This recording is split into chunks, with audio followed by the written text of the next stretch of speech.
Hey Gonzo Bankers, Tony DeSanctis back with another hot take. We like to talk about leveraging our vendors for a lot of our solutions. Nobody does it better. We're going to talk a little bit about disputes and how to manage those most effectively. I've asked Lindsay Hooks, who's in our payments practice, to join us. Lindsay has been deep into the disputes world, talking about and working with clients on what works in the disputes world. So Lindsay, one of the things I think you and I have talked about when we were doing payment school a couple weeks ago, disputes might be one of those things where we need to get our hands dirty a little bit and get into those ourselves. I think so. I think that there are some tools out there now that make this so much different than what we've been doing for so long. So for a long time, we've been using spreadsheets, or maybe we're configuring our own tool in-house to try to track this. And with the increase in fraud in the last few years, it's too much, right? We're trying to track friendly fraud. We're trying to track, we call them frequent flyers, right? New customers, new members who are coming in to test the waters to see,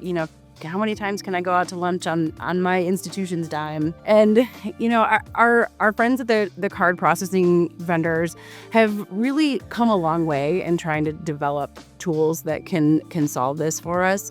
The reality is it's just not comprehensive enough to solve all of the needs of the institution, right? So they're going to keep you compliant. We can't have humans managing this in the back office. I really encourage institutions who've got, anywhere north of 20, 30, 40 disputes a day to look at a tool that can automate the really simple decisions so that your teams are focusing on really high value interactions. There are tools that keep you compliant, that make sure that you've got provisional credits out there. And these tools can even expand into other payment types, ACH, wire, P2P, check. So really start to have a comprehensive tool that you can do it all yourself. Yeah, so I think it's important to sort of draw the distinction you drew there, which is if you're currently doing disputes or want to do disputes and your solution is a spreadsheet, then your vendor is probably a better solution for you. A lot of our clients are finding that they're paying a lot of money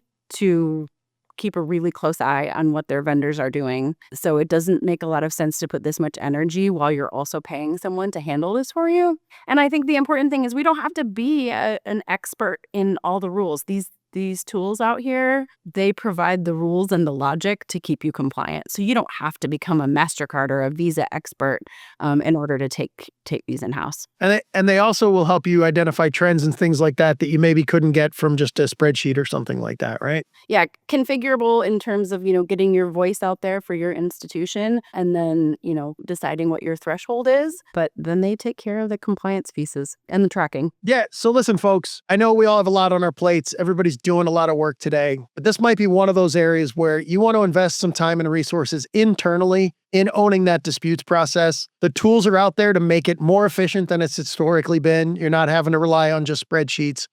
It's going to be more effective probably than trying to work through your vendors to get that done. If you've got the scale, you should be really looking at whether or not you can handle your disputes management in-house and hopefully get better results, mitigate some fraud, as well as minimize your operating losses when it comes to that.